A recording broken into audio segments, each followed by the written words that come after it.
Coming up on Mustang News, one of the few female police chiefs in the country shares her story. 2 new dialogues begin this quarter at the Multicultural Center. And later, an adult male dance show performed for an excited audience of women this past weekend.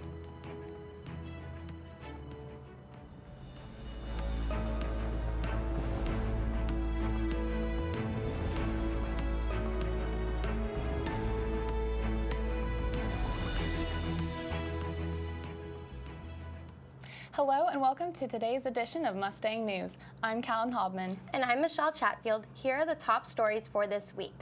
One of the few female police chiefs in the country works at the San Luis Obispo Police Department. Alexandra Urban got more insight on what it's like to work in the male-dominated field. Deanna Cantrell is the Chief of Police of San Luis Obispo Police Department. While she's in such a high position now, she never expected to be here as a child. I did not like the police. I knew them as the people who came to my house and took my parents to prison.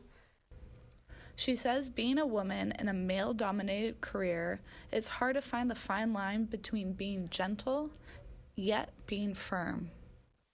You're expected to have soft skills as a woman, meaning empathy and good communication and good interpersonal skills and those kind of softer skills that women typically possess.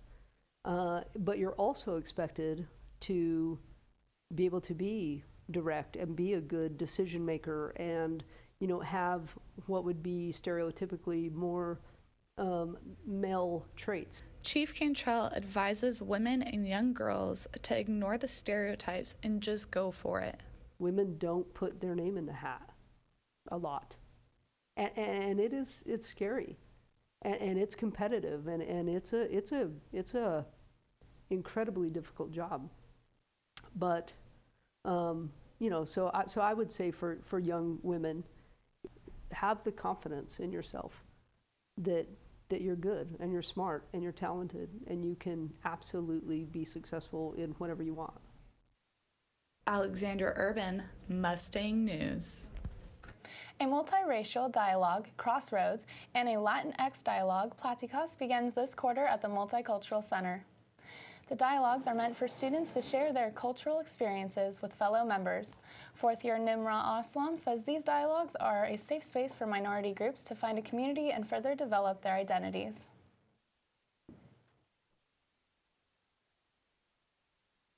I believe that it's really important to have these dialogues so we can kind of talk about these issues with people that get it.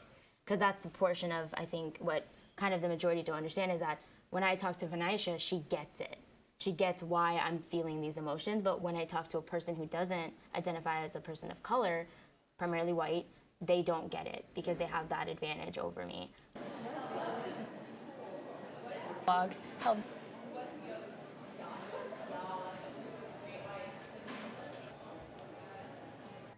Crossroads is a multiracial dialogue held bi-weekly on Wednesdays from 11 to 12. Pláticas is a Latinx dialogue also held bi-weekly on Fridays from 11 to 12.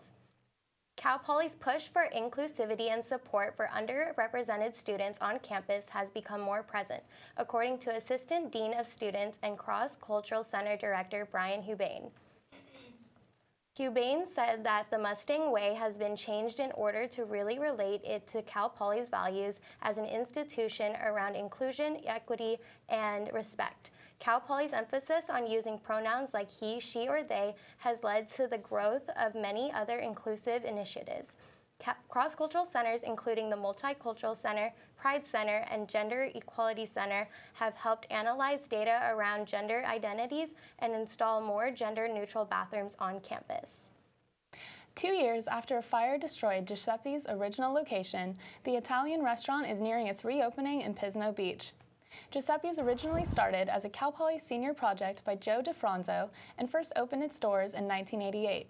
The doors hadn't closed since then until a fire broke out and destroyed the entire front part of the restaurant. They have been under construction for over a year and a half and are now in the final cosmetic stages. General Manager Arash Afshar shares what people can expect when the doors open. From an efficiency standpoint, it's going to be way more efficient for the employees. From a guest standpoint, they're going to see the same Giuseppes that they loved, tin ceilings, Italian art on the wall, nice big booths, brown leather, so same stuff. Late February or early March.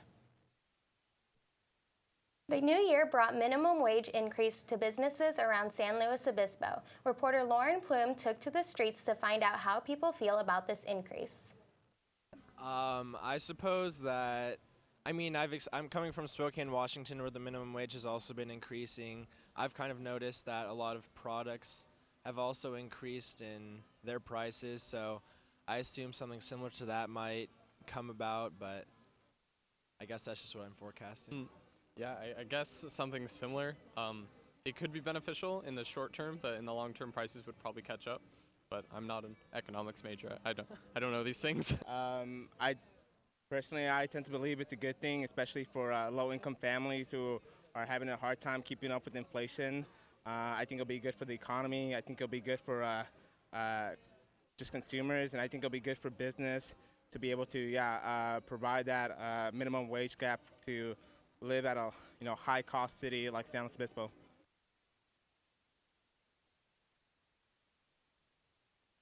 And when we get back, I'll have your weather forecast for the week.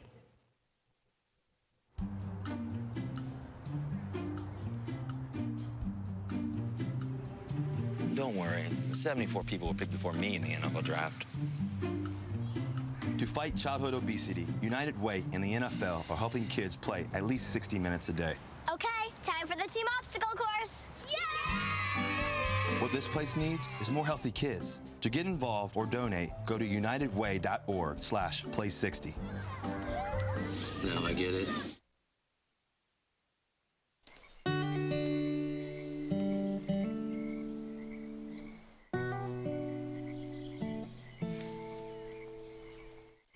When you're out there, there's no telling what you'll find.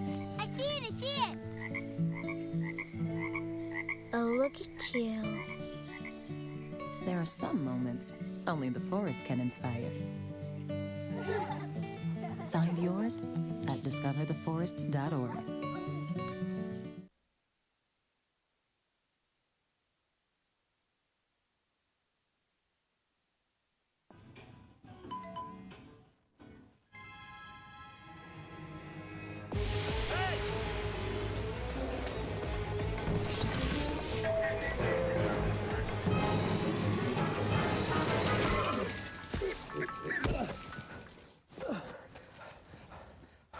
So, same time next week?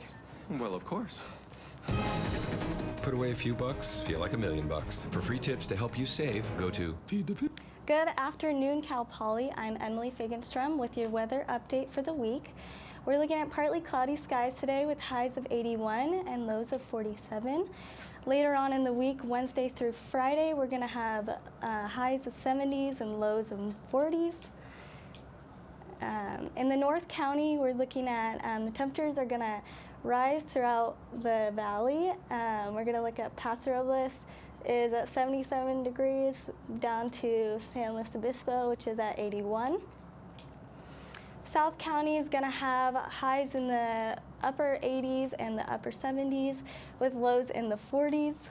And the beaches are looking pretty consecutive. If you're going to go to the beach today, Cayucas is going to have a high of 78 and a low of 50, so that's going to be your best bet. And that's all for weather, and here's Lauren with sports. The Cal Poly wrestling team opened up Pac-12 conference dual meets this week against Stanford.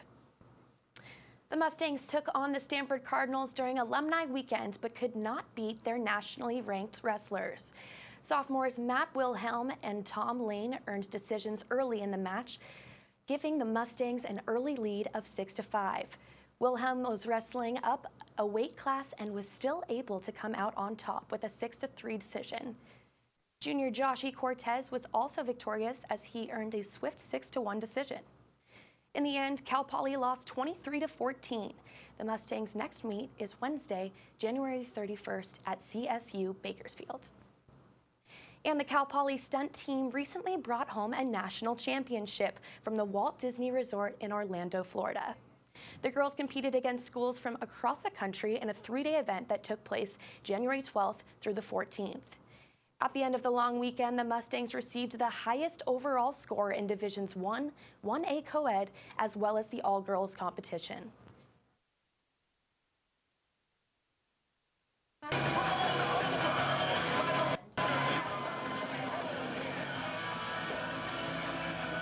Honks the Show visited Slow Brew this weekend. Find out more when we get back.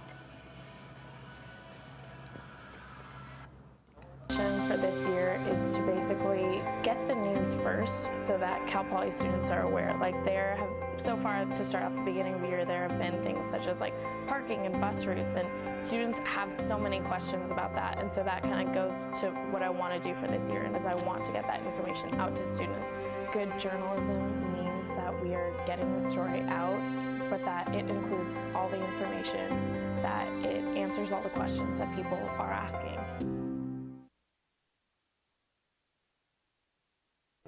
As an American, it's hard to hear that we have a serious hunger issue in our country. And as a parent, it's even harder to hear that 1 in 5 of our kids struggles with hunger, especially when billions of pounds of good food are wasted every year. Feeding America is a nationwide network of food banks that helps provide billions of meals to families in need right in your community. Visit feedingamerica.org to support Feeding America in your local food bank. Together we can solve hunger. Together, we're Feeding America. Honks the Show came to San Luis Obispo last night. Mustang News reporter Emma Withrow caught up with some of the performers. Hi, I'm Emma Withrow with Mustang News, and we're here at Slow Brew for Honks the Show. We're going to give you the inside scoop on what it's like to be a male performer. You have to learn how to move, like you have to learn how to tease women, how to actually make them like you. With a negative stigma surrounding the adult performance industry, one can imagine the reactions performers receive when telling others about their profession. Some people react like it's funny, some people react like, oh wow, that's amazing. Some people react like, oh my god, like you're like, I don't know. But despite the common perception of male strippers, pop culture has actually helped improve the reputation of the adult performance industry. The movie Magic Mike helped a lot in the perception of male performers. Before that, I think they still had a really negative appearance. Even though outside prejudices prevail, the crowd's response to the show makes it all worth it for these performers. Just a crowd of women screaming. You can't even hear the music anymore. It's just applause for you. You can't beat that feeling. Students will be able to witness a full lunar eclipse on campus Cal Poly's Astronomical Society this week. The eclipse viewing will be outside in between Building 180 and Building 52 this Wednesday, January 31st. The lunar eclipse will start to turn orange at 3:48 a.m. and will go from 4:51 a.m. to 6:07 a.m. Hot chocolate, coffee, and cookies will be provided, as well as a telescope for attendees to take pictures of the moon through their phones. For more information, visit the Cal Poly Lunar Eclipse viewing event page on Facebook. The inaugural... And that's all we have for today. I'm Michelle Chatfield. And I'm Callan Hobman. Have a great rest of your week.